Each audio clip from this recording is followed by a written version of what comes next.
Welcome to our podcast, Living Our Best with Memory Loss. What makes this podcast unique is that three of its hosts, Bob, Dennis, and Sue Ann, have a memory loss diagnosis. The purpose of this podcast is for people to share their experiences with cognitive decline. It is not to provide medical advice. We are not doctors, and we stress that what might have worked for one person might not work for others. If anything you hear on this program inspires you to explore treatment options, we recommend you do so in consultation with your physician. The following podcast is a continuation of a previous episode. Please consider listening to last week's episode as well to catch our full conversation with Deborah Kan. Hi, welcome to another edition of Living Our Best with Memory Loss. Today we have a great guest with us. Her name is Deborah Kan. Deborah Kan is the founder and executive editor of Being Patient. BeingPatient.com is all about Alzheimer's news, advice, all kinds of stories, and support. And today we're so honored to have her with us. I love BeingPatient.com because aside from meeting all these folks with a different diagnosis, and their personal stories, you were the one that started sending me all these articles on exercise that came from beingpatient.com, right? Yep. And so it's interesting because then as I got to read about Deborah, because Bob is so into health, you're gonna be 84 years old. You look pretty doggone good. I still can't find my keys. Right. But you attribute so much of that also to your health because you do watch your diet, you do exercise. Yeah. And so when you were sending me all these articles from beingpatient.com, I remember looking up and I thought, aha, part of this explains it because Deborah, as I started to read about you, is an avid runner. And you emphasized the importance of training and on so many of the articles that I read about you of running or at least just being physical. And 100%. You can feel if you do aerobic exercise. My body's addicted to endorphins, no question. Like ask my family, the days that I don't have a run, I'm not a nice person at all. Like they know, my kids are like, "Mom, go on your run." They know because I'm very like I tell them I'm addicted to endorphins. That's a good thing to be addicted to. I don't do drugs. I don't, maybe a coffee once in a while. But there's a reason why when I run, I can construct speeches in my head, right? Sometimes I'm asked to give talks, and during my run, I will actually in my mind write the construct of a speech. And then when you understand the science of what's going on, then it's like, okay, of course I feel better. I look at your website and I think, how many people does that take to put that together? I mean, you must have one heck of a staff of writers because you're constantly turning out new articles. I have to know. As a businesswoman, it is unbelievable the amount of information that you guys are turning out. I'm so impressed. How is that possible? Okay, so thank you for saying so, and you will be very surprised because so I've worked in and out of News Corp, with the Wall Street Journal, and then I worked for Star TV prior to that on two different occasions. One of the things I took away from my different media launches was I got really good at making small things go really far. Okay. And so what do I mean by that? So I learned quickly that if you have the right people in place, you can increase productivity without having to hire a humongous team, right? And so at Being Patient, I got the right people in the right places. And I said, guys, for example, if you go on our website right now and you see interactive guides, you go there, you'll see we've condensed information for people, whether it's on science or care in a very interactive multimedia way. You can, it's basically like you can run through this slideshow, but it has voices of experts. It's just enormous, the magnitude of it. And just, I don't know, I'm just so impressed and I love it. I couldn't be a bigger fan. No, we're all the Deborah fan club here. I wish I was in person. You guys are like my advertisement. Thank you. Well, and what you said is not every physician or provider is going to know everything, especially when you look at the amount that you've been able to pull together. They don't normally provide you with a lot of resources to have this living your best life and realizing that the narrative has changed. I was the same person the day before I got the diagnosis that I was the day I got the diagnosis. Nothing about who I am inside, the way you talked about your mother and how she lights up when she sees you, none of that changed about who I am. This means that certain things that you've already been having trouble with are giving you trouble, and you're still you, and the things you love are still there. So enjoy, so I love how you've pulled so much together for people. 100%. And if I could just interject one story, because what you're saying resonates greatly with me, just through our all of our interviews with people who have a diagnosis. I think of Herda Sanders, who is a wonderful woman. She was a mathematician, highly, highly educated, um, who was diagnosed with vascular dementia. And when you talk to Herda, you don't. She doesn't exhibit really memory loss. She doesn't exhibit. Like, she just doesn't exhibit memory loss. So you have a conversation with her and it's like talking to any, it's you don't think this is a person. And so I said, Herda, like, what are you having difficulties with? And she said, well, Deborah, if we went to a restaurant together, I wouldn't be able to get my way back from the bathroom to the table. She said, my visual spatial is very impacted. And she went so far as to her daughter, who's a data scientist, mapped her cognition because they had baseline assessments with Herida, and she mapped her assessments and spider graphed it.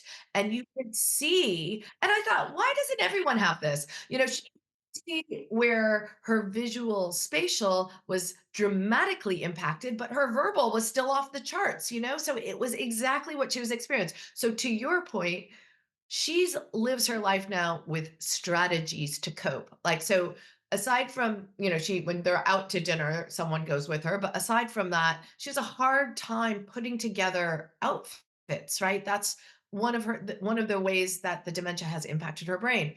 So Herda has this and I was like, I should copy what she does because I'd save a lot of time. She put together a binder every Sunday night. She goes with her husband and she gets old photographs of her and she lines up the outfit that she's wearing and organize it in her closet. Monday, Tuesday, Wednesday, Thursday, Friday. I was like, that's brilliant. So what she's doing is she's creating strategies where she knows she's having problems. I mean, it's kind of like how we all should approach life, right? Whether you have a dementia diagnosis or not, we're all good and bad at certain things. Like, adapt to those weaknesses, like where you have problems, adapt to it. So she's brilliantly come up with a whole system to compensate for where she's experiencing deficits, right? But what I thought was so beautiful about this is that she has kind of like this beautiful spider graph of, like, and we wrote about this too. And we showed the spider graphs, and it's amazing, and how she's changing her life to compensate so that she doesn't really have to depend. She doesn't have to ask her husband every morning, what should I wear? She's figuring out how to do it so that she doesn't have to, she can still maintain, you know, her just make up for the deficiency that she's Her experiencing. independence to a degree. Right. And I usually joke, I have lots of strategies, and then I joke and I say, but you do have to remember your strategies. You have to be able to remember your That's so strategies. true. So, yes. But Wonderful. yes, I found that to be true and very helpful for me in the way it impacts my life. So But see, even that story and her strategy it's a great is such strategy. great takeaway information is. for It somebody that's is. challenged with their memory loss Right. diagnosis. Right. Can I add to, like, patient story? So one thing that I've been really astonished by is the creative brain is not impacted by dementia. So what do I mean by that? Take Rebecca Chop as an example. Rebecca is somebody we've interviewed. She's a three-time university president, and she was experiencing her first signs were like social anxiety. And for a university president, you have to be out like what 4 or 5 times a week, right? And entertaining people and going to events. And she started to get like really bad social anxiety. And then later was diagnosed, like soon after, was diagnosed with Alzheimer's disease. So Rebecca retired, and a friend of hers said, "Hey, Rebecca, come to this painting class with me." And she had never painted before. And she said, "Okay, I might as well. What am I going to do now that I'm retired?" She You should see, and we wrote another story about her too, because she is now a painter. Like, she paints these most beautiful portraits. And then I was like, that's so interesting, because what she's done is she's shaped and she's growing the creative side to her brain, right? Which is not, for some reason, it's the reason why when people were learned a musical instrument, they don't forget it, right? Or people can still sing a song that they knew. I did this with my mom when my mom loved Tony Bennett, and I Left My Heart in San Francisco was one of her favorite songs. And I put it on and she starts to sing the words. It's like locked in her, it's music, it's art.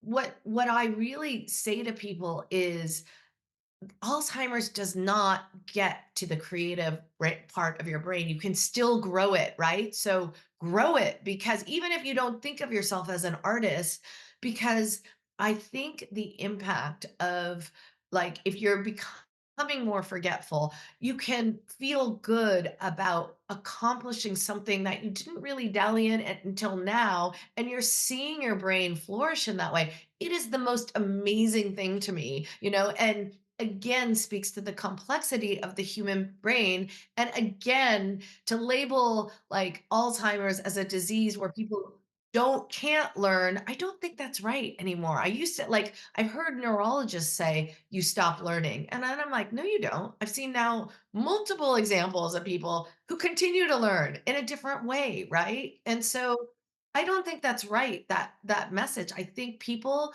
who have a diagnosis can still learn, and I'm seeing that through a lot of patient stories. We had a wonderful clinical psychologist in here one day, and she said, if anything, this resonated with me, pivot to what you're saying, Deborah. Go. If you, paint, sing, dance, do something and use your brain.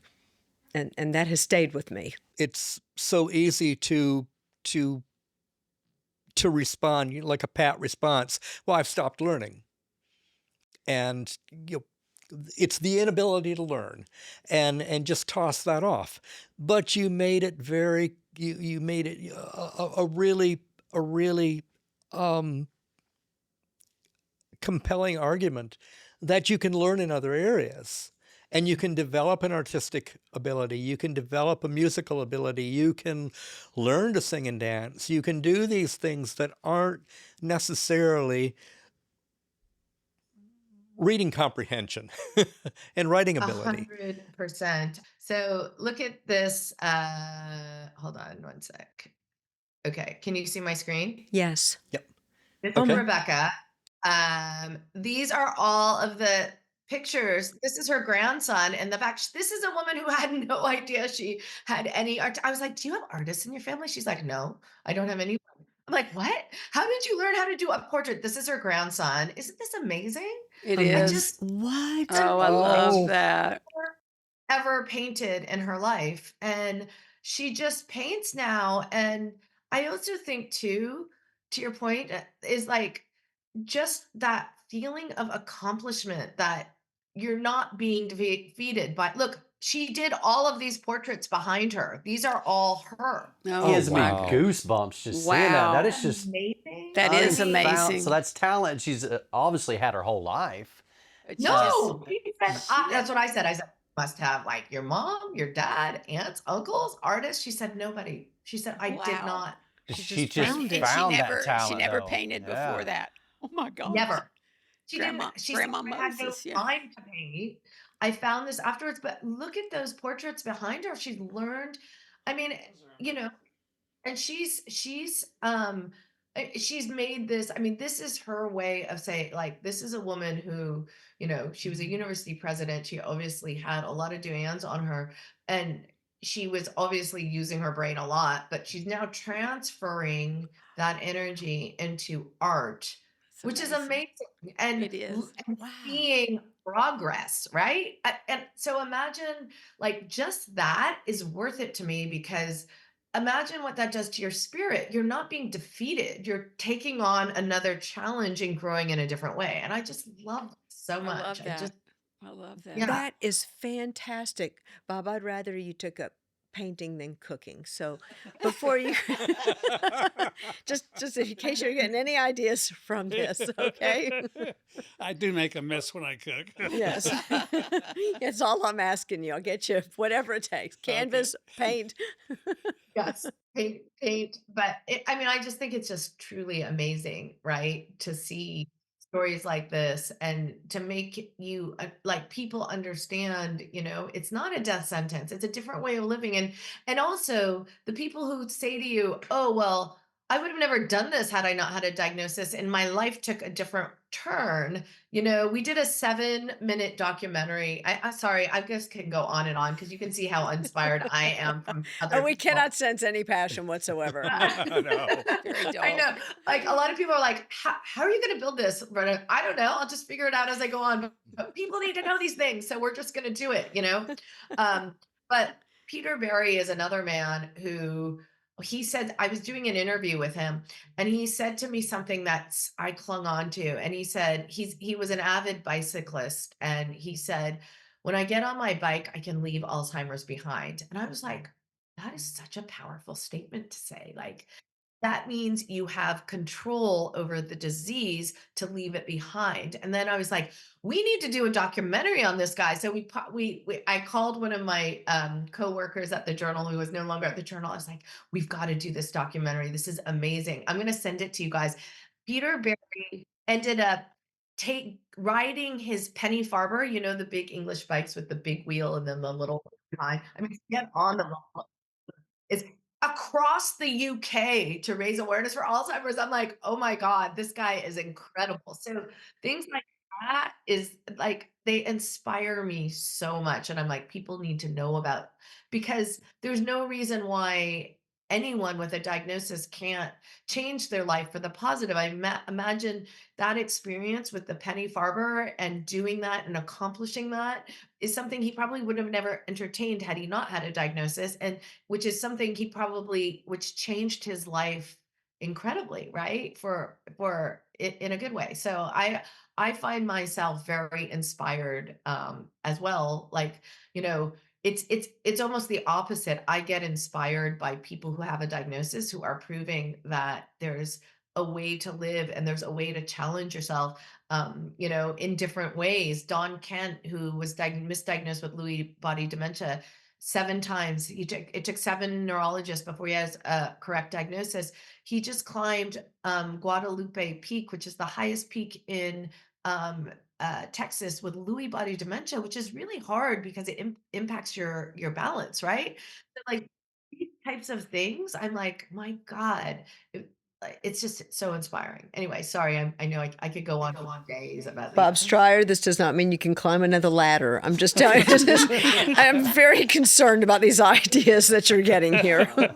Well, we love your passion, and it's so great to know that you're such an advocate for this. Thank you. Gosh, As a yes. person who deals with it, thank you. So, Deborah, what is on the horizon with beingpatient.com? Anything new that you're going to add, or what is the future here for it? Because it's an incredible resource. Tell me there's more coming. There's a lot more coming. Do you have all day? Wait a sec. I do want to add, I'm really excited about this. Okay, so one of the unintended consequences of being patient has been, because we're explaining the science to people in a language that they can understand, people are a lot more motivated and inspired to engage with science, right? So I didn't understand this before. It's just now we're 6 years in, and now I can see the impact. So we get a lot of questions about trials. We get a lot of questions about, how do I find this one? How do I find this trial for my loved one? Or, oh, this sounds like something. And so one of the things I've been really passionate about is giving people clarity on the landscape of research. Like, we're agnostic. We would never be like, this is an amazing trial, try this. Like, that's not who we want to be, or nor who we will ever be. But what we want to do is make sure that people have access to the information to help them make better decisions, right? And so, because we were getting so many comments from people saying, how do I find this study? Or, what do I need to know about this? I've now come up with a plan to create a map that integrates education with, searching for something. So it's like, what do you need to know? Well, do you know what are the different trials for Alzheimer's? I have no idea. So then we'll spell it out for people. This is diagnostic. It's not always about a pill. It's lifestyle. I would participate in research, but I don't have a diagnosis, so maybe I want to give to lifestyle, right? I'm a runner. So it's like telling people what's out there, what's being done, and how and what it all means before they make a decision about whether they want to actively engage. Because I think where the arrogance comes is like, these trials happen and then people just expect people to join, right? And without understanding anything. And I feel like people need to be armed with better information in order to make the best possible decisions for themselves or their families, right? And if they don't have access to that, then they can't make the best decision. So, really, what we want to do now is be that place where we're giving people the right type of information so that they can make a better decision on whether they want to join a trial or not, or whether they're trying to get a diagnosis, questions for doctors. We're really trying to fill that gap through better access to education tools that are very practical for people. That would be something that once you got, because Dennis was on a trial or is on Right. a trial, you're still on the trial, Yes. the semaglutide. And so that would be a great resource to go and do some investigation before. Yeah. So, for example, with Dennis, like, imagine if, I mean, I know we've covered the semaglutides and what they're looking at in terms of Alzheimer's disease, but, like, just even having that article before you went into the trial, your questions would probably be different than if you hadn't read the article, right? And so, how do we integrate that experience for people so that we're arming them with information so they're coming in here rather than not knowing anything, so that the whole experience and the whole decision making process will be better for them, with information, right? Boy, that's great. Yeah, that's Deborah, powerful. Fantastic. fantastic. Thank you. Thank you so much. We look forward to seeing you again, and congratulations on all your great work. Thank you. Thank you, and thank you as well for all of your wonderful work. And I hope we have many more conversations to come. I hope We so should be too. so That'd lucky. be great. Thank you. Thank Yes. you. Keep running. Yeah, keep running. My family would not tolerate me if I didn't run.